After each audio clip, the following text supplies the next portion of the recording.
교회에는 5가지의 사명이 있다고 했습니다. 예배, 교육, 선교, 또 봉사, 교제.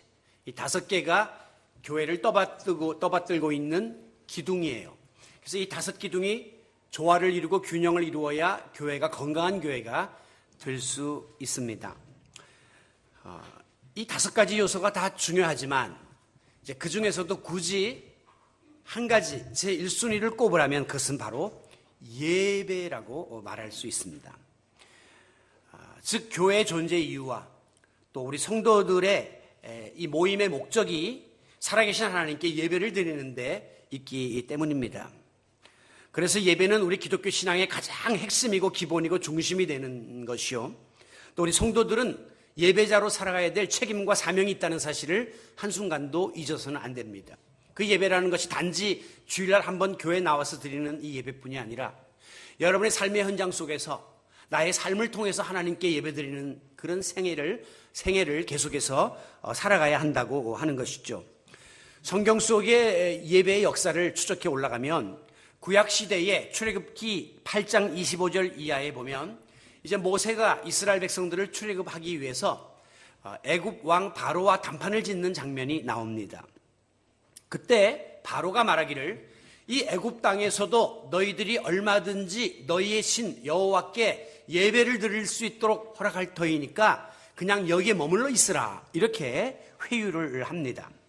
그러나 모세는 하나님께 예배를 드리기 위해서는 이 이방 땅, 이 우상의 땅에 있어서는 안 되고 하나님이 약속하신 가나안 땅에 가야만 한다고 끝까지 출애굽을 주장하는 그런 장면이 나옵니다.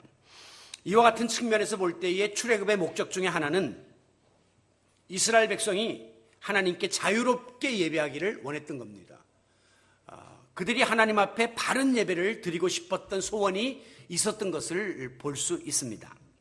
물론 그 전에도 제사가 있었어요. 그러나 제사는 제사장이 모든 이스라엘 백성을 대신해서 항상 제물을 바치고 제사를 드렸단 말이죠.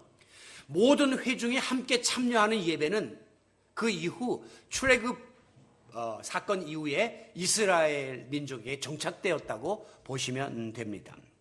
그러므로 예배 원조는 제사지만 구약에, 그러나 그 제사가 출애굽 이후에는 온 회중이 참여하는 예배로 그 형태가 바꾸어지고 있는 겁니다. 신약 시대에 와서는 이 성령 강림 사건 이후에 초대교회가 형성되면서 그 교회에 모여서 주기적인 정규적인 예배가 정착되게 됩니다. 그러나 그 이전에 예수님이 부활하신 사건을 통해서 새 희망을 얻고 확신을 얻게 된 제자들이 안식 후 첫날 함께 모여서 예배를 드리기 시작한 것이 초대교회 모체라고 볼 수 있습니다. 그런 의미로 오늘 본문은 이게 부활절날 제가 여러분에게 전했던 말씀의 본문입니다만은 이제 여기에서 제가 예배의 그 모태와 그리고 예배의 어떤 요소를 한번 찾아보려고 이 말씀을 오늘 다른 측면에서 한번 해석해서 말씀을 전하려고 합니다. 본문 19절에 보면 안식 후 첫날은 바로 오늘로 말하면 안식일은 토요일이요, 안식 후 첫날은 이 일요일, 주일을 뜻하는 것입니다. 우리가 왜 안식일을 지키지 않고 주일을 지키느냐 하면 이 주일은 예수님이 십자가에 달려 죽으신 후 부활하신 날입니다. 예수님은 금요일 날 십자가에 달려 죽었고 금, 토, 일, 이 주일날 바로 부활하셨기 때문에 이 날을 우리가 예배일로 지키고 있는데 이게 구약의 달력에 의하면 안식 후 첫날입니다. 그런데 오늘 본문은 그런 의미에서 주일날 있었던 사건이에요. 제자들이 함께 모였다 그랬습니다. 이게 뭐하러 모였느냐? 예수님 돌아가신 다음에 자기들의 진로를, 대책을 협의하기 위해서 모였다, 이렇게 우리는 보통 이야기하고, 또 어떤 사람들은 예수님이 돌아가신 다음에 무서워서 숨어가지고 문을 잠그고 꽁꽁 숨기 위해서 제자들이 모였다, 이렇게 이야기하지만 사실은 무서웠으면 뿔뿔이 흩어져야 돼요. 모여있으면 한 번에 다 잡혀버리기 때문에 흩어져야 되는데 모였다라고 하는 것은 다른 차원의 해석이 가능하다는 겁니다. 저는 그것이 바로 그 오늘 본문 앞에 나오는 사건과 관계가 있다고 생각합니다. 그것이 20장 1절부터 보면 막달라 마리아가 예수님의 시신에 향유를 바르기 위해서 무덤을 찾아갔다가 예수님이 부활하신 사건을 발견했습니다. 그리고 그들이 제자들에게 달려와서 예수님이 부활했다는 사실을 전했습니다. 지금 제자들은 예수님이 부활했다는 그 사실을 듣고 엄청나게 흥분되어 있고 고무되어 있는 상태였어요. 그래서 제자들의 모임이 소집된 겁니다. 예수님 부활했단다. 참 놀라운 예수님의 약속의 말씀이 이루어졌구나. 뭐 했겠습니까? 할렐루야, 하나님의 이름을 찬양합니다. 부활의 주님을 찬양합니다. 예배하기 위하여 거기에 모였다라고 볼 수 있는 거죠. 이게 바로 예배의 시초라고 볼 수 있습니다. 그 이후에 오순절날 성령 강림을 체험한 제자들이 함께 모여서 부활의 기쁨과 감격을 나누고 서로 권면하고 격려하며 또한 주님이 우리에게 명하신 이 복음 전파의 사명을 감당하자고 의지를 다지고 그 당시에 끊임없이 다가오는 핍박이 있었지만 두려움을 이기고 내세의 소망을 새롭게 하는 모임을 가졌는데 그게 바로 예배로 정착되게 된 겁니다. 그렇기 때문에 오늘날 이 예배의 근본 정신은 부활의 주님을 찬양하고 주님을 부활케 하신 하나님을 경배하고 그리고 하나님께 영광 돌리는 소위 축제적 성격을 지녀야 된다는 겁니다. 이 축제적인 예배가 오늘날 상당히 이렇게 엄숙하고 거룩하다는 미명 아래 숨도 제대로 쉴 수 없는 예배로 변질되었습니다만은 저는 항상 예배는 예배 안에서 자유를 누려야 되고 예배를 통해서 우리가 축제적인 예배를 드려야 된다는 생각을 가지고 있습니다. 그래서 다음 주일날에는 제가 축제적인 신앙이라는 제목을 가지고 우리의 예배가 얼마나 기쁨과 감사가 넘쳐나는 축제가 되어야 할 것인가를 말씀드리려고 합니다. 그렇습니다. 이 예배는 본질상 축제의 분위기 속에서 구원의 기쁨과 부활의 감격을 찬양하고 하나님께 감사하고 영광 돌리는 이런 역동적인 그런 현장이 되어야 합니다. 전적인 하나님의 은혜로 구원받은 이스라엘 백성들이 하나님께 영광을 돌렸던 것처럼 오늘 우리도 그런 예배를 하나님께 드려야 하고 부활하신 주님을 만난 제자들이 기쁨으로 하나님께 영광 드렸던 것처럼 우리도 그런 아주 다이나믹한 역동적인 감사를 하나님께 올려드려야 한다는 것입니다. 예배는 하나님이 우리에게 베풀어 주신 사랑과 은혜에 대해서 우리가 응답하고 그리고 보답하고자 나아가는 하나님과 우리의 만남의 시간입니다. 여러분, 하나님을 만나 뵙는다. 얼마나 가슴 설레이는 일입니까? 여러분이 만약에 좋아하는 사람, 평소에 존경하던 사람, 보고 싶던 사람을 만나게 되면 그날을 손꼽아 기다리게 되는 것입니다. 그리고 가슴 설레하는 것입니다. 그리고 깨끗하게 차려입고 더 먼저 가서 기다리면서 그를 맞이할 준비를 하게 되는 것이, 하물며 우리가 이 시간 하나님을 만나 뵈옵는 시간이라는 생각을 가지게 될 때 이 예배는 경건함과 거룩함은 물론이거니와 플러스 여기에 어떤 기쁨과 감사와 역동감이 함께 어우러져서 주님 앞에 올려드리는 그런 예배가 되어야 할 줄로 믿습니다. 재미있는 이야기가 있습니다. 40대 어떤 아들이 교회 가기 싫다고 주일날만 되면 투정을 부립니다. 엄마는 권사인데. 그 이유가 뭐냐? 그러니까 모처럼 쉬는 날이고 이렇게 연휴가 끼어 있는 날 꼭 이거 교회 가야 하느냐? 모처럼 좀 늦잠도 자고 싶은데 꼭 교회는 예배를 그렇게 주일 아침에 들어가지고 그렇게 가야 되니까 피곤하다. 이게 첫 번째 이유예요. 두 번째는 뭐냐? 교회 가면 왜 장로님들이 이렇게 기도를 길게 하셔갖고 창세기부터 그냥 요한계시록까지 그렇게 읊어대느냐고. 우리 교회는 이제 장로님들만 기도 안 하고 이렇게 다양하게 기도를 합니다만은 일반적으로 장로님들만 기도하는 데 보면 진짜 요한계시록부터 그냥 쫙 기도하세요. 기도하면 교인들이 다 졸죠. 나중에 보면 노아 홍수 때 다 쓸려가 버려요, 그냥. 어쨌든 그것 때문에 지루해서 교회 못 가겠다. 그럼 세 번째 이유가 뭐냐? 그랬더니 세 번째는 교회 가면 교인들이 나를 달가워하지 않고 자꾸 째려보고 나를 싫어하고 나를 피해 다녀서 나는 교회 가기가 싫다. 그랬어요. 그랬더니 그 어머니가 얘야, 네가 교회 가야만 할, 주일날 교회 가야만 할 세 가지 이유가 있단다. 그러면서 첫 번째는 교회는 하나님께 예배를 드리는 일은 네가 하고 싶고 안 하고 싶어서 하는 선택이 아니라 이거는 필수적인 우리의 의무이고 하나님의 명령이기 때문에 꼭 교회 가야 해. 두 번째는 교회는 사람 보고 가는 게 아니야. 하나님 보고 나가는 것이니까 누가 기도를 오래 해서 지루하든 누가 나를 싫어하든 꼭 교회 가야 해. 그렇게 말했습니다. 그리고 한숨을 푹 한번 쉬더니만 그 어머니가 세 번째 뭐라고 했냐면 가장 중요한 이유는 네가 그 교회 담임 목사이기 때문에 가야 해. 그래. 목사도 교회 나가기가 싫고 어떤 때는 설교하기가 힘들고 성수주의라는 것이 어렵다는 것을 보여주는 재미있는 이야기입니다. 여러분, 우리가 하나님 앞에 진정한 예배자로 살기 원한다면 먼저 왜 예배해야 하는가? 예배의 목적을 바로 알아야 합니다. 여러분이 어떤 일을 하기 원한다면 그 목표가 분명해야 그 일을 하지, 안 그러면 도전을 안 해요. 내가 지금 이 체중 감량에 도전을 하고자 하면 의사가 당신이 이렇게 나가면 성인병에 노출되고 이렇게 나가면 당뇨병, 그다음에 당신 심장병이 악화됩니다. 죽습니다. 그러니까 해야 돼요. 그러면 목표가 동기유발이 분명하니까 열심히 살 빼기 운동을 해요. 근데 그런 목표가 없으면 그냥 게으름을 피고 내버려 두게 되는 겁니다. 마찬가지로 예배의 목표가 뭐냐? 예배의 궁극적인 목적은 살아계신 하나님을 만나 뵙고 그분께 영광을 올려드리는 것이 예배의 목표입니다. 내가 거기 가서 은혜를 받고 내가 충족을 받고 내가 듣기 좋은 설교를 듣고 이런 건 여러분의 형편이고, 궁극적인 목표는 어떤 환경에서라도 하나님께 영광을 올려드린다는 분명한 목표를 가질 때 우리가 이 예배를 소홀히 할 수가 없는 것이죠. 알파와 오메가가 되시고 처음과 나중이 되시며 어제나 오늘이나 동일하게 역사하신 하나님께서는 이스라엘 백성들이 출애굽 이후에 드렸던 그 예배 현장에도 계셨고, 제자들이 모여서 함께 드렸던 초대교회 예배 현장에도 계셨고, 오늘 여기에 모여서 드리는 드림의 교회 이 예배 현장에도 동일하게 살아서 역사하심을 믿으시기 바랍니다. 오늘 우리는 이 우리를 찾아오시는 하나님을, 예수님을 예배를 통해서 만나 뵈어야 합니다. 오늘 본문 22절에 보면 부활하신 예수님께서 함께 모여 부활의 소식을 듣고 하나님을 찬양하며 감사하는 제자들을 향해서 말씀하시기를 숨을 내쉬면서, 참 표현이 이렇게, 이게 뭘 보여줍니까?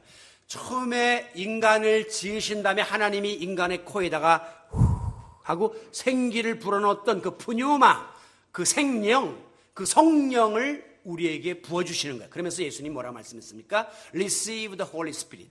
성령을 받으라. 여러분, 이건 굉장히 의미 있는 말씀이에요. 보세요. 성령 강림이 제일 먼저 일어났던 때는 바로 오순절날 마가의 다락방에서입니다.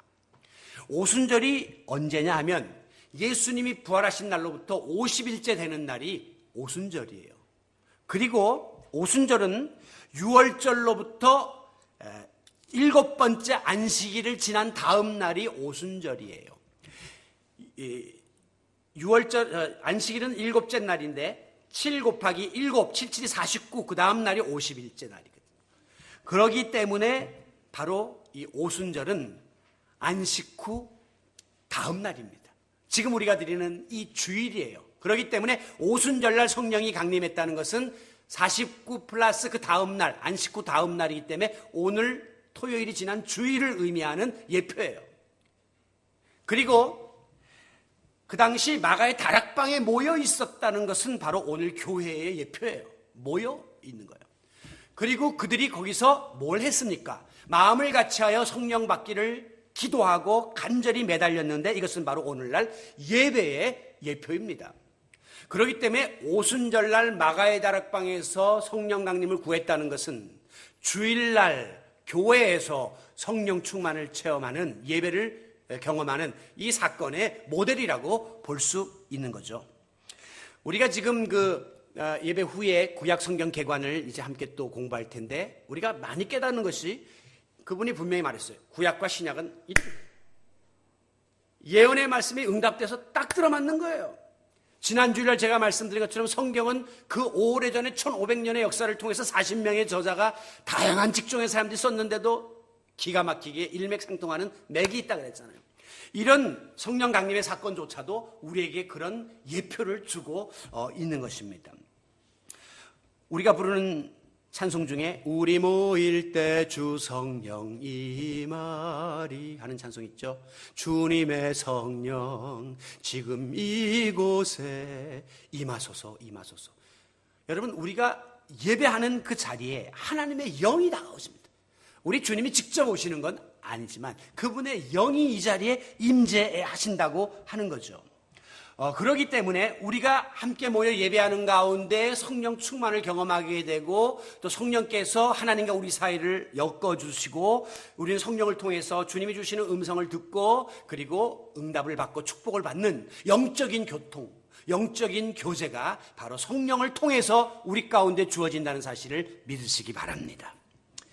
예수님이 제자들이 모인 그곳에 나타나셔서 성령을 받으라 하신 이유가 바로 그것이에요. 성령의 공동체가 되어야 된다. 예배 현장은 성령 충만한 자리가 되어야 한다는 것입니다. 그리고 나서 예수님이 이어서 23절에 사죄의 선언을 하시는데 약간 생뚱맞아요. 갑자기 성령을 받으라 해놓고 23절에 뭐라고 말씀하냐 하면 너희가 누구의 죄든지 사하면 사하여질 것이요 누구의 죄든지 그대로 두면 그대로 있으리라 하면서 죄의 문제를 꺼내는 겁니다. 이게 앞뒤가 잘 안 맞는 것 같다는 생각을 하지만 사실은 앞뒤가 맞는 말씀을 하신 겁니다. 왜? 지금 그 자리에 모여있던 제자들의 마음 상태를 꿰뚫어 본 거예요. 지금 제자들 마음속에는 온갖 죄책감과 원망과 다툼이 자리 잡고 있었던 것을 보신 겁니다. 예를 들면 예수님을 3번씩이나 부인했던 수제자 베드로를 향한 원망이 다른 제자들로부터 있었습니다. 어떻게 수제자가 예수님을 3번이나 부인하고도 여기서 또 수제자 노릇하겠다고 여기 있는 거야? 이미 자기들의 이론에서 벗어났지만 예수님을 팔아넘긴 가룟 유다에 대한 그 적개심이 마음속에 불타오르고 있었습니다. 어떻게 스승을 팔아먹어? 제자 노릇하던 사람들이. 그리고 결정적인 순간에 자기들의 예수님을 지켜주지 못했던, 다 도망갔던 제자들 스스로를 향한 죄책감이 가득했던 거예요. 예수님 그것을 아시고 서로를 향한 원망과 죄의식과 적개심과 이런 것들을 푸시기 위해서 너희들 다 마음속에 있는 이 감정들을 풀고 죄를 사함받으라 이렇게 말씀을 하셨던 것이죠. 우리가 예배를 통해서 제일 먼저 여러분이 어떤 기도를 이 교회에 들어와서 하셨습니까? 하나님, 제가 지난 한 주일 동안도 바로 살지 못했습니다. 내 죄를 용서해 주세요 하는 죄사함을 구하고 용서를 구하는 기도를 드리지 않았습니까? 그때 우리의 마음속에 있던 온갖 죄악으로 인한 불안함과 두려움들이 물러가는 것을 경험하게 됩니다. 그리고 죄악 세상과 사탄의 유혹을 이길 수 있는 힘을 오늘도 이 예배를 통해서 공급받게 되는 것입니다. 그러므로 이 시간 하나님께 예배드리는 이 순간만은 여러분들이 가장 깨끗하고 가장 순전하고 가장 정결한 마음으로 예배드려야 합니다. 밖에서는 복잡한 생각, 여러 가지 다양한 감정들이 여러분의 마음을 지배했다 할지라도 성전에 들어와 예배하는 이 순간만은 하나님 앞에 나의 있는 모습 그대로 다 내려놓고 그 누구에게도 말할 수 없었던 아픔을 이야기하고 주님 앞에 다 토로하는 일들이 예배를 통해서 이루어져야 하는 것입니다. 사람들은 그 이야기를 듣고도 전하기도 하고 도와주고 싶어도 능력이 없어서 못 도와주지만 전능하신 하나님은 절대 비밀을 지켜주시고 하나님과 나 사이의 그 모든 문제들을 풀어주시고 해결해 주실 수 있는 능력을 가지신 분이기 때문에 오늘도 우리는 예배를 통해서 죄사함을 경험할 수 있게 되기를 바랍니다. 특별히 다른 사람들과의 관계성 속에서 잘못된 부분이 있다면 그 잘못을 따지지 말고 무조건 내 편에서 용서하고 풀라는 거예요. 그래야만 우리가 주기도문을 드릴 수가 있습니다. 주기도문에 보면 우리가 우리에게 잘못한 사람을 용서한 것 같이 먼저 내가 다른 사람을 용서해야 우리 죄를 용서해 주옵시고 하나님도 우리 죄를 용서해 준다는 거예요. 반대로 말하면 내가 다른 사람과의 관계를 용서하지 못하면 하나님도 내 죄를 용서하실 수가 없습니다. 그 말이에요. 그렇기 때문에 인간관계의 이 해결은 참으로 중요한 기도의 조건이고 하나님께 나오는 데 있어서 중요한 조건입니다. 그래서 구약시대에도 혹은 성전시대에도 나와서 하나님께 예물을 드리기 전에 다른 사람과 얽힌 문제가 있거나 설킨 문제가 있으면 그것을 하나님께 드리기 전에 먼저 가서 풀고 와서 드려야 받는다 그랬어요. 재물도 마찬가지고 예물도 마찬가지죠. 여러분이 이 인간관계의 문제를 풀지 않은 상태에서 드리는 예배는 여러분의 마음에 자유를 주지 않습니다. 마음이 여전히 예배가 끝나도 두렵고 불안하고 불편할 수밖에 없는 이유가 바로 여기에 있는 것이죠. 오늘도 주님 앞에 나와서 지난 한 주일 동안에 내가 알게 모르게 지은 죄, 말로다 행동보다 생각으로 지은 죄, 다 하나님 앞에 진심으로 회개함으로 죄 사함의 은총을 받아 누리고 죄에서 자유를 누리는 성도 여러분들이 되시기를 바랍니다. 예배를 통해서 성령 충만을 경험하고 하나님을 만나 배웠고, 예배를 통해서 우리의 마음에 있는 모든 죄에서 자유함을 누리는 특권이 주어진 다음에, 그 다음에 우리의 마음에 어떤 은혜가 임하게 됩니까? 주님이 주시는 참된 평강, 위로가 넘치게 되는 것입니다. 19절.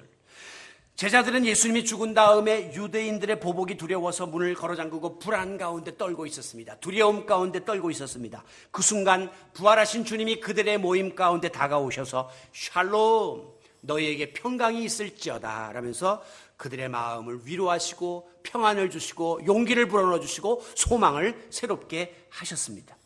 여전히 예수님의 부활을 못 믿어하는 제자들에게 20절 못자국난 손을 보여주시고 창자국난 옆구리를 직접 보여주시면서 그들에게 확신을 주자 제자들의 마음속에 부활의 확신이 생기면서 기쁨이 차고 넘치게 되었습니다. 여러분, 오늘 여러분이 이 예배를 드리면서 지금도 살아 역사하시는 우리 주님을 만나 배울 수 있기를 바랍니다. 그리고 그분을 통해서 불안한 마음이 다스려지고 아팠던 마음들이 다스려지고 여러분의 모든 고통들이 사라지면서 주님이 주시는 기쁨과 평안이 차고 넘치게 되시기를 바랍니다. 저는 설교를 하면서 우리 교인들의 표정을 보죠. 교회 들어오기 전에는 얼굴이 새카맣고 들어온 사람들, 코가 속자 빠져갖고 들어온 사람들이 있는데 와서 찬양하고 기도하고 말씀 듣는 가운데 얼굴이 펴집니다. 평안해집니다. 그리고 주님이 주시는 마음의 평강을 누리고 가는 거죠. 그러니까 다음 주에 또 오고 싶은 거예요. 아, 축제적 신앙을 다음 주 설교한다는데 목사님이 예고편까지 줬는데 와야지. 딴 일이 있어도 사모하는 마음이 생기게 되는 것입니다. 제가 지난 주중에 우리 집사님 그 간증을 들으니까 그 동생이 믿지 않는데 이제 마음의 변화가 생기면서 그러더라는 거예요. 언니가 왜 주일날이면 교회를 그렇게 가고 내가 가끔 언니네 교회 가보면 거기에 교인들이 모여서 그렇게 아름다운 그런 예배를 드리는가를 이제 조금 알 것 같다고. 이게 우리 그리스도인들의 평안의 그 통로입니다. 원천입니다. 주 앞에 엎드려 예배드립니다 하는 찬송 있죠? 주께와 엎드려 예배드립니다. 그 다음 보면 주 계신 곳엔 기쁨 가득, 여기는 평안 가득, 여기는 사랑 가득, 여기는 소망 가득. 그 다음에 뭐라고 합니까? 무엇과도 누구와도 바꿀 수 없네 예배드림이 기쁨됩니다. 세상에 그 무엇으로도 그 누구와도 바꿀 수 없는 그 기쁨이 우리에게 있는 것이죠. 이 시간에 그 부산까지 6시간 30분 차 타고 가면서 가서 그냥 고생바가지 하는 그 휴가보다도 오늘 여기서 누리는 이 은혜가, 이 기쁨이 우리 마음을 지배하기 때문에 우리는 낀 이 샌드위치 주일날도 주님 앞에 나오는 겁니다. 여러분의 발걸음이 헛되지 않도록 오늘 하나님이 예비하신 놀라운 성령 충만과 죄사함의 확신과 평강이 차고 넘치시기를 주님의 이름으로 축원합니다. 여러분, 예배 때 우리가 드리는 모든 순서들이 다 소중하지만 나름대로 의미가 있지만 그 중에서도 특별히 지금 하나님의 말씀이 선포되는 이 시간이야말로 예배의 극치, 절정, 클라이맥스라고 말할 수가 있습니다. 개혁교회들은 예배당 안에 강대상 외에는 아무것도 없을수록 좋다고 했습니다. 그래서 어떤 교회는 십자가도 띄고 꽃꽂이도 다 없습니다. 이것이 예배자의 시선을 뺏지 못하게 이 강대상 하나 딸랑 놓고 말씀에만 집중하도록 하는 이런 주장을 하고 있는 것이죠. 그래서 가톨릭 교회가 현란한 예배당을 짓고 성모 마리아 상을 세우고 예배당 안에 뭐 스테인드 그라스를 하고 막 성자들의 사진을 붙여놓고 막 복잡해서 가면 막 그 분위기에 위압되기는 위압되지만 그것이 자칫 잘못하면 우리의 마음을 하나님께로 집중하는데 방해가 될 수 있다는 거예요. 그래서 개혁교회는 다 없앤 겁니다. 예식이 너무 많아 일어났다 앉았다, 그것이 오히려 장애가 되기 때문에 딸랑 말씀 중심의 예배로 바꾼 거예요. 하나님의 음성 듣고 그 앞에서 결단하면 되지 뭐 인간이 만든 예식들을 그렇게 일어났다 앉았다 뭘 향을 뿌렸다가 그 복잡하게 하냐 이게요. 여러분, 이 예배는 그런 의미에서 정말 우리가 하나님의 말씀을 따라서 살고자 우리 자신을 결단하는 참으로 은혜로운 시간입니다. 예배가 놀라운 이유는 이 성경 말씀이 다 옛날에 수천 년 전에 쓰여진 또 유대 나라에서 쓰여진 책임에도 불구하고 오늘 주의 종의 입술을 통하여 재해석되어 요리되어 여러분의 마음속에 적용하는 놀라운 일들이 벌어지고 있는 겁니다. 그러니까 예배 시간은 신비로운 시간이에요. 여러분이 제자들이 그때 부활한 예수님을 만나 뵀던 이 사건이랑 나랑 무슨 상관이 있습니까? 근데 오늘 신 목사가 이것을 잘 요리해가지고 여러분에게 여기에서 예배의 포인트를 찾아서 여러분에게 전달하면서 여러분 마음속에 예배는 이런 소중함이 있구나, 내가 예배를 통해서 이런 것을 놓치면 안 되겠구나라고 결단하게 만들기 때문에 메시지가 선포되는 시간은 굉장히 중요한 시간이에요. 오늘 이 현대교회들이 예배 시간을 자꾸 이렇게 줄여요. 왜냐하면 사람들이 이 집중할 수 있는 심리적으로 시간이 15분에서 20분이래요.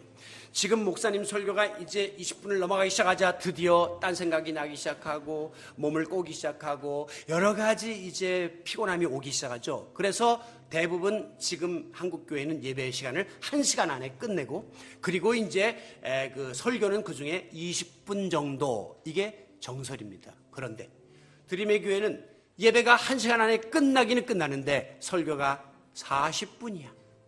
20분의 2배요.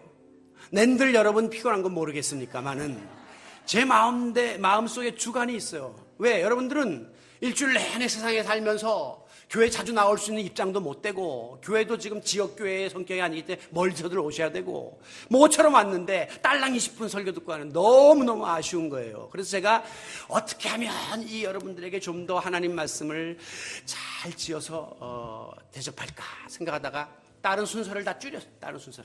다른 데는 뭐 일어났다 앉았다 뭐 복잡한 거 많아요.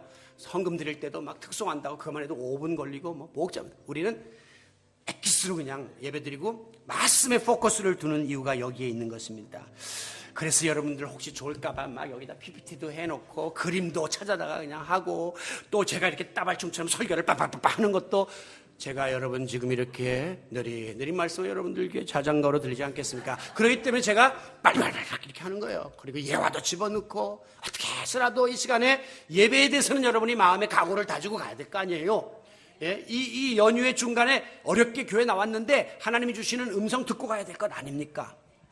소위 한국교회 최근에 열린 예배라는 게 이제 유행이 돼가지고 특히 젊은이들이나 또 이렇게 초신자들 상대로 예배를 많이 진행했는데, 그 약점이 뭐냐면 막 조명을 비추고 뭐 드라마를 하고 간증을 하고 뭐 여러 가지 프로그램을 많이 집어넣어요. 그러니까 눈에 보기는 좋은데 말씀이 빈약해지고 말씀이 뒤로 물러가는 약점들이 있는 거예요. 오늘날 많은 젊은이들이나 혹은 프로그램이 잘 되어 있는 교회들이 사람이 몰리는 이유 중에 하나는 예배인가 쇼인가 퀘스천을 던지합니다. 좋은 분위기 속에서 좋은 시설과 좋은 수준의 그 모든 것들을 접하면서 마치 쇼를 보듯이 예배를 봐서는 안 된다는 겁니다. 오늘도 여기에 임하시는 우리 주님을 만나 뵈없는 예배를 드리는 자의 자리에 나아가야 한다는 거예요. 그러므로 오늘 우리는 이 예배 중에 메시지가 선포되는 이 순간을 굉장히 귀히 여기고 집중해야 됩니다. 구약시대에는 하나님의 말씀을 선포합니다. 그러면 그냥 백성들이 확 다 일어났습니다. 그리고 엎드려서 막 절을 했습니다. 하나님을 경외함의 표현이었죠. 제가 전에도 그런 말씀을 얼핏 드린 적이 있지만은 이 진짜 우리 교회가 좀 여건만 좋으면 제가 하나님 말씀 선포한다 하면 교회인들이 그 자리에서 쫙 일어나는 거예요. 하나님 음성 듣는 거죠. 그리고 이제 설교 끝나고 다 같이 기도하겠습니다 할 때는 다 앞에 그 천주교들 이렇게 무릎 의자 해놓은 것처럼 착착착 해서 거기에서 무릎 꿇고 일주일에 한 번 무릎 꿇고 기도하고, 우리가 예배 전에 통성기도도 하잖아요. 통성기도 한번 하고, 그리고 또 이렇게 정말 말씀을 들을 때는 쫙 일어나고, 찬양도 마지막 앞에 할 때는 다 일어나고, 좀 이런 거 하면 좋겠는데 이거 했다가 막 덜그덕 막 의자 성경책, 우리가 환경이 좀 안 좋아서 그런 걸 못하지만 마음은 그렇게 가 있어야 된다는 것이에요. 여러분, 이 시간에도 여러분의 각자의 심령 속에 부족한 종의 입술을 통하여 하나님의 말씀이 선포될 때 여러분 개개인이 느끼는 그 은혜와 감정들이 다 다른 거예요. 그래서 성경 말씀은 놀라운 겁니다. 성경 말씀은 살았고 운동력이 있어. 이 시간도 여러분의 마음을 새롭게 하고 변화시키는, 참 예배자로 변화시키는 역사가 일어날 수 있기를 바랍니다. 저는 오늘 특별히 예배에 대해서 조금 더 말씀을 드리려고 하는데, 우리말 가운데 이 김칫국부터 마신다는 말이 있습니다. 그거는 아직 되지도 않은 일을 그냥 벌써 그 마음이 앞서는 것을 뜻하는 것인데, 어떤 분의 말에 의하면 사실은 김칫국부터 밥 먹을 때 먹는 게, 마시는 것이 훨씬 건강에 좋답니다. 왜? 그래야지 입맛이 돌고 소화액이 분배되어서 더 소화가 잘 된다고 하는 거예요. 하나님 전에 나와 예배 드릴 때도 마찬가지입니다. 여러분들은 김칫국부터 마시기를 바랍니다. 다시 다시 말하면 오늘도 하나님이 어떤 말씀을 내게 주실까? 오늘도 교회 가면 성도들을 만나서 교제할 그 기대감, 그리고 내가 하나님께 드리는 그 예물을 준비해 갖고 오는 그런 마음, 그리고 내가 오늘 찬양을 맡았으니 10시 10분까지는 와서 내가 정말 하나님께 바른 찬양을 드려야지. 그게 아니라 저 뒤에 늦게 오면 빨리 나와. 그럼 그때 나왔다가 또 그나마도 또 안 하고 또 이런 게 아니라 내가 맡은 그 찬양의 그 사명에 대해서 책임을 다하는 거예요. 교회에 미리미리 예고가 나가면 우리가 오늘 식사 당번이네, 내가 다음 주를 가서 미리미리 준비하고 정말 교인들에게 맛있는 식사를 제공해야지. 그런 사명감을 갖고 여러분들이 일하시면 이 모든 일이 행복한 겁니다. 이게 김칫국을 마시시라니까. 교회 나오기 전에 기대를 가지라는 거죠. 사모하는 마음을 가지라는 것입니다. 요셉 케이보라는 목사가 있었습니다. 이 사람은 어린 시절에 과거 공산치하에 있던 체코슬로바키아에서 자랐습니다. 그런데 교회들이 탄압을 받고 교회가 큰 도시에밖에 없었어요. 그 부모님은 굉장히 독실한 크리스찬이었는데 아침이 되면 깨웁니다. 3시간 동안 기차를 타고 프라하까지 갑니다. 예배드리러. 그래갖고 예배를 드리는데 예배도 2시간 30분을 드립니다. 우리랑 비슷한 거예요. 모처럼 모였으니 한 번 드리고 마는 거예요. 그냥 2시간 30분 동안 예배를 드립니다. 이 아이가 막 지루해서 미치죠. 끝나면 각자 점심을 해결하라고 합니다. 그러면 이제 이 케이보의 가정은 또 공원에 가서 싸온 도시락을 식구들이 까먹습니다. 왜 그러냐? 오후 예배를 또 드리기 위해서. 오후 예배가 또 2시간 30분간 진행됩니다. 그리고 남은 파김치가 되어가지고 다시 3시간 기차를 타고 집으로 가곤 했다는 거예요. 어린아이 마음에 이 뭐야 이게, 세상에 내 개인의 생활은 하나도 없고 이게 뭐하는 짓이야 했지만 그의 마음에는 하나님에 대한 경외심이 생기기 시작했고 예배에 대한 소중함이 느껴지기 시작하면서 그가 위대한 목사가 될 수 있었다는 것이죠. 죄송하지만 우리 교회도 김현철 집사님, 최정 집사님 가정이 김천에 이주하게 됐습니다. 제가 지난번에 간증을 차에 장례식 갔다 오면서 들었는데 얼마나 감동적이었는지 몰라요. 남편 집사님이 잠이 많은데도 6시면 아침에 일어난다는 거예요. 왜 그러냐요? 교회 가겠다는 거예요. 교회 여기 김천에도 많은데 요새 난 드림의 교회 간다는 거예요. 나는 신목사님 설교 들어야 된다는 거예요. 그래가지고 타고 3시간 이상을 우리 교회를 나오신 거 아닙니까? 그러면서 하나님 3년 후에 회복시켜 주세요. 근데 이번에 하나님이 다시 이쪽으로 끌어주셨습니다. 예배를 사모하는 자, 우리 교회 기본으로 오늘 아멘 하신 김권사님이나 다 2시간입니다. 2시간. 다 일산, 용인, 김포 다 멀리서 오시죠. 그러나 여러분들이 일찍부터 사모하고 달려나온 것과 정성을 쏟아부은 예배와 그렇지 않은 예배는 하늘과 땅 차이가 될 수밖에 없는 것입니다. 여러분, 오늘 한국교회가 흔들립니다. 오늘 성도들이 약해져 있습니다. 왜 그렇습니까? 여러 가지 이유가 있지만 저는 결정적으로 예배의 상실에서부터 이것이 오고 있다고 진단을 합니다. 옛날보다 훨씬 크고 아름다운 교회당이 많이 들어섰습니다. 그 예배당 안에 들어가면 멋있고 웅장한 음악과 그 프로그램과 격조 높은 수준 높은 예배들을 드리고 있습니다. 그런데 교인들이 예배에 대한 집중이 없습니다. 기대감이 약합니다. 결단이 생기지 않습니다. 자기를 희생하려 들지 않습니다. 우리는 그저 명목상의 예배, 그저 껍데기 기독교인, 그냥 이렇게 본질을 잃어버린 그런 교회와 성도들로 전락하고 있지 않은가라고 하는 것입니다. 간혹 가다 보면 어떤 사람들은 교회 나오기 귀찮다고, 그 신앙은 어차피 나하고 하나님과의 개인적인 관계니까 그거 꼭 교회에 나가야 되냐, 내가 집에서 그냥 혼자 성경 펴놓고 예배드리면 되지 않는가, 그렇게 생각하는 사람들이 이게 무교회주의적인 생각이에요. 또 어떤 사람은 요즘같이 인터넷이 발달한 시대에는 크고 훌륭한 교회 목사님들 인터넷 들어가면 예배를 내가 다 드리고 내가 설교를 들을 수 있고 나중에 거기 이렇게 온라인으로 헌금하면 되니까 굳이 교회 가야 되느냐, 또 그렇게 생각하는 사람들도 있습니다. 그러나 정기적으로 교회 공동체에 나와서 예배하고 교육받고 봉사하고 교제하고 선교하는 일은 성도들에게 있어서 건강한 신앙을 위한 필수 조건입니다. 이 폴 투르니에라고 하는 이 상담학자가 있는데 그 사람이 이런 말을 했습니다. 사람이 혼자서 할 수 없는 게 2가지가 있다. 첫째는 결혼은 혼자 못합니다. 상대가 있어야 하지. 우리 교회에 약간 오랫동안 결혼 못한 처녀가 있어서 어떻게 잘 돼가? 그러면 목사님 준비는 다 됐어요. 왜? 다 됐는데 딱 하나 지금 상대가 없네요. 그래. 혼자 못합니다. 그리고 또 하나는 뭐냐? 그리스도인이 되는 것은 절대 혼자 할 수 없다고 했습니다. 공동체에 나와서 훈련받고 말씀도 제대로 된 양식을 먹어야지 자기 혼자 마음대로 읽고 자기 귀에 걸고 코에 걸어서 자기 합리화시키면 이 말씀이 격기로 나가는 거예요. 그 이단이 나오는 겁니다. 그래서 공동체가 중요한 것이죠. 요한복음 4장 23절에서 예수님은 예배의 자세에 대해서 말씀하시기를 아버지께 참되게 예배하는 자, 중요해요. 참되게 예배한다는 말은 예배 드려도 참되지 않게 썰렁썰렁 드리는 사람도 많다는 거예요. 참되게 예배하는 자는 영과 진리로 예배할지니라. 옛날 성경에는 신령과 진정으로 예배할지니라 라고 했습니다. 이 영과 진리로 예배한다는 건 뭐냐면 하나님만 바라보고 하나님만 생각하고 하나님의 영광에 압도된 상태에서 예배를 드려야 한다고 하는 것입니다. 하나님 외에는 없다는 거예요. 내가 지금 하나님 앞에 서 있다고 하는 마음을 가지고 예배 드려야 된다는 것입니다. 이것을 소위 라틴 말로 코람데오라고 합니다. 내가 하나님 앞에 서 있다. 코람데오. 여러분은 지금 목사 앞에 서 있는 게 아니고 교인들하고의 관계성 속에서 교회를 나온 게 아니라 하나님 앞에 서서 나와 하나님과의 관계를 지금 계산하고 있는 겁니다. 나와 하나님과의 관계를 정립해 나가고 있는 것입니다. 만약에 우리 가운데 성령의 임재가 없고 하나님의 동행하심이 없으면 이거는 완전히 인간들의 공허한 집단이 될 수밖에 없기 때문에 교회가 점점 힘을 잃고 쇠퇴해가는 거예요. 이 모임 안 나와도 더 좋은 모임, 더 좋은 교제 밖에서도 많으니까. 그런데 교회는 차별화된 하나님의 영이 임하시고 내 모든 영적인 문제가 해결되고 내 모든 영적인 충족이 채워지기 때문에 우린 여기 나오는 겁니다.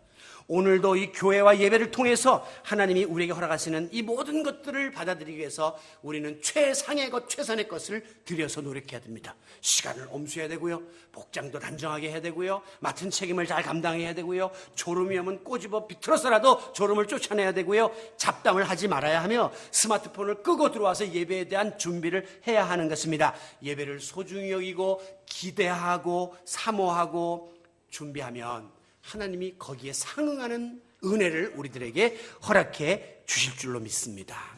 말씀을 맺습니다. 영어에서 예배를 worship이라고 합니다. worship이라는 말은 두 단어의 합성어예요. worth, 가치가 있다. ship, 신분. 이 말의 뜻은 뭐냐면 최고의 존경을 받으실 만한 가치 있는 분에게 우리가 드리는 행위가 바로 예배라는 거예요. 그분이 누굽니까? 하나님이시죠. 그 누구보다도 최상의 가치, 신분을 지니신 그 하나님에게 지금 우리가 나의 모든 것을 드리는 행위가 이 예배입니다. 오늘 나는 예배자로서 얼마나 내 사명을 감당하고 있나? 오늘 우리 교회는 이 예배가 살아있는 교회로서의 모든 책임을 잘 감당하고 있는가? 항상 점검해 봐야 합니다. 단언컨대 하나님께 드리는 예배를 소홀히 하고 예배가 죽으면 내 삶도 신앙도 교회도 죽습니다. 예배가 살면 교회도 부흥하고 삶도 새로워지는 일들이 일어나게 될 것입니다. 왜? 예배는 하나님과의 만남이기 때문에 예배가 산다는 것은 하나님이 우리의 삶에 개입하신다는 거거든요. 예배가 죽는다는 것은 하나님과 몸은 나와 예배되지만 상관없는 삶이 된다는 것이거든요. 오늘 우리가 이 예배의 소중함을 가장 귀히 여기고 예배 가운데에서 주님 만나 뵙고 가기를 갈망하고 예배에 나왔으니 주님께만 영광을 올려드리고 주님께서 내게 베풀어 주신 구속의 은총을 감사하고 찬양합시다. 그리고 주님의 그 사랑에 못 이겨 마음껏 이 예배 시간에 하나님과 나와의 그 사랑의 교제를 나누다가 새 힘 얻어 또 세상에 나가서 힘있게 살아가는 이 참 기쁨과 자유와 평안이 우리의 마음속에 충만하시기를 바랍니다. 우리 모두 나의 마지막 호흡이 닿는 그 순간까지 내가 지닌 최상의 것, 내가 드릴 수 있는 최선의 것을 바쳐서 하나님이 기뻐하실 만한 사한 제사를 올려드리는 진정한 예배자, 참 예배자로 살아갈 수 있게 되기를 예배 주인공이 되시는 예수 그리스도의 이름으로 축원합니다.